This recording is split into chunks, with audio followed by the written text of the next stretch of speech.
Salam sehat bagi kita semua. Kembali berjumpa dengan saya Pendeta Jonathan Efru Pelalang pada hari Minggu tanggal 7 Juli tahun 2024. Mari kita tunduk kepala, kita berdoa. Tuhan Yesus, kami akan membacakan firman-Mu dan menyampaikan firman-Mu. Urapi hamba-Mu dengan kuasa Roh Kudus-Mu dan urapi juga para pendengar yang akan mendengarkan firman Allah ini. Dan Roh Kudus menolong kami supaya kami dapat melakukannya. Berfirmanlah karena kami sudah siap untuk mendengarkan firman-Mu. Dalam kasih dan pengampunan Kristus kami berdoa. Amin.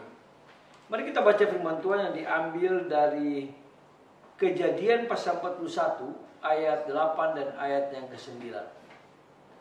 Firman Tuhan berkata begini, keesokan paginya hatinya gelisah.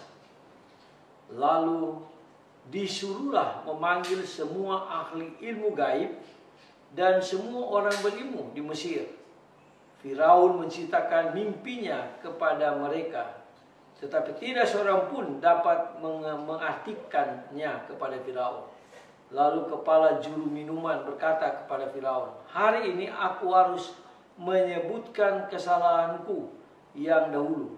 Waktu itu tuanku Firaun murka kepada pegawai-pegawainya dan memenjarakan aku dalam rumah kepala pengawal istana dan kepala juru roti. Pada suatu malam kami bermimpi. Aku dan juru roti itu masing-masing mendapatkan mimpi dengan artinya sendiri. Bersama kami di sana ada seorang pemuda Ibrani, hamba kepala pengawal istana. Kami menceritakan mimpi kami kepadanya dan ia mengartikan kepada kami mimpi kami masing-masing. Lalu seperti yang diartikannya kepada kami, demikianlah yang terjadi. Aku kembali pada jabatanku, sedangkan juru roti itu digantung. Demikianlah firman Allah yang berbahaya kita membaca, mendengar, dan melakukan firman Allah. Nah, tema kita hari ini, Yusuf memiliki 3S, sehingga dia diberkati Tuhan secara luar biasa. S yang pertama, Yusuf itu adalah seorang sarjana yang luar biasa. Mengapa saya katakan Yusuf adalah seorang sarjana? Padahal pada waktu itu belum ada universitas, tetapi Allah yang membuat Yusuf pintar. Kenapa? Karena Yusuf dia dapat menafsirkan mimpi. Nah, saudara-saudara yang saya kasih dalam Tuhan Kristus, dikatakan di sini bahwa Firaun memerintahkan untuk memanggil orang-orang pintar, baik itu dukun yang pintar maupun orang-orang yang punya pengetahuan yang luar biasa. Tetapi mereka semua gagal menerjemahkan, mengartikan mimpi Firaun. Tetapi Yusuf ini, dia mengartikan mimpi Firaun sehingga apa yang diartikan itu benar dan tidak pernah meleset dan tidak pernah salah. Itulah Yusuf, seorang sarjana yang takut akan Tuhan, yang berintegritas, yang selalu hidup dalam kebenaran. Nah, saudara-saudara yang saya kasih dalam Tuhan Kristus, kita harus mendidik anak cucu kita supaya mereka sekolah pintar-pintar, sehingga mereka bisa mencapai ilmu pengetahuan yang sangat luar biasa di akhir zaman ini. Karena Nabi Daniel dia mengungkapkan 6.000 tahun yang lalu bahwa pengetahuan akan berkali lipat. Dan itu sudah terbukti sekarang ini. Daniel pasal 12 ayat yang keempat itu mengungkapkannya.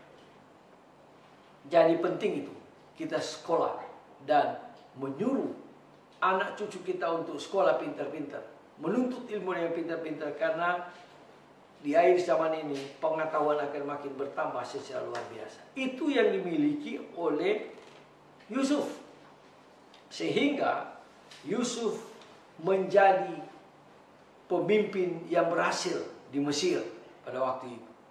Padahal dia dijual oleh kakak-kakaknya kepada Potifar, tapi akhirnya dia, walaupun dia masuk penjara, tapi dia pintarnya luar biasa sehingga Firaun mengangkat dia menjadi Perdana Menteri. Itu yang pertama. Yang kedua, Yusuf seorang yang hidup suci. Dikatakan di dalam Kejadian pasal yang 39 ayat 9-10 begini. Walaupun dari hari ke hari perempuan itu atau istri Potifar membujuk Yusuf untuk tidak mendengarkan bujukannya itu dan untuk tidur di sisinya dan bersetubuh dengan dia. Lalu Yusuf berkata, bagaimana mungkin aku melakukan kejahatan yang besar ini dan berbuat dosa terhadap Allah. Bayangkan saja, istri Potifar itu menggodanya supaya bersinah dengan istri Potifar. Tetapi Yusuf tidak mau. Dia takut kepada Tuhan. Dia tidak mau berdosa kepada Tuhan. Sehingga dia lari seperti anjing yang tersiram air panas. Lari terbirit-birit karena takut. Dia tidak mau hidup penuh dengan dosa. Tapi dia memelihara kesucian hidup itu. Yang kedua, dia memiliki hidup yang suci. Dan saya yakin dan percaya kalau kita juga memiliki hidup yang suci, pasti Tuhan Yesus akan memberkati kita. Kita tidak mudah jatuh dalam dosa. Kita tidak mudah tergoda oleh berbagai-bagai keinginan duniawi, termasuk keinginan-keinginan yang berbuat dosa. Itu terhindar semuanya. Yusuf mengalami hal itu. Godaan apapun, kalau dia bersama dengan Tuhan, maka Tuhan akan menjaga kekudusan hidupnya. Lalu yang ketiga, Yusuf memiliki kesetiaan yang luar biasa. Pada waktu Potifar, dia membeli Yusuf dari kakak-kakaknya, lalu dia bekerja di rumahnya Potifar. Dia setia sekali. Dia melayani Potifar dan istrinya dengan setia. Dia ngepel, dia nyuci, dia siram kembang dan sebagainya. Dia setia. Tetapi karena nafsunya daripada istri Potifar, lalu istri Potifar berteriak, dia mau memerkosanya. Sehingga Yusuf, dia harus masuk penjara. Tapi di penjara, dia juga setia melakukan semua tugas yang diperintahkan oleh kepala penjara. Sehingga Yusuf, dia berhasil karena dia setia. Makanya Tuhan Yesus bilang, setia pada perkara kecil, maka dia akan dipercayakan pada perkara-perkara besar. Yusuf setia dalam perkara kecil, sehingga dia dipercayakan menjadi pemimpin yang besar di Mesir, dan dia diberkati oleh Tuhan Yesus. Nah, saudara-saudara saya kasih dalam Tuhan Kristus, kalau kita mau hidup diberkati Tuhan, milikilah 3 S itu. Sarjana, suci, setia.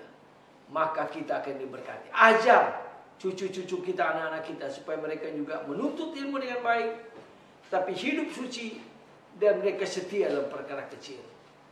Mari kita tunduk kepala, kita berdoa.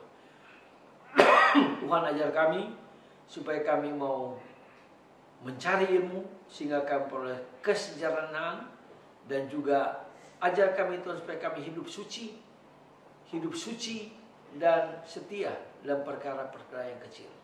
Ampuni kami Tuhan kalau kami tidak mau mencari ilmu di akhir zaman ini. Ampuni kami Tuhan kalau kami tidak hidup suci. Ampuni kami Tuhan kalau kami tidak setia. Tapi hari ini kami mau memohon supaya Tuhan berkati kami. Itulah sebabnya Tuhan, Roh Kudus menolong kami supaya kami mencari ilmu berdasarkan takut akan Tuhan, dan juga kami mau hidup suci, dan kami mau setia dalam perkara-perkara yang kecil. Dengarlah doa kami Tuhan Yesus, dalam nama Tuhan Yesus kami berdoa. Haleluya. Amin. Terpujilah Kristus dari masa kekalan sampai masa kekalan yang akan datang. Haleluya. Bye. Amin.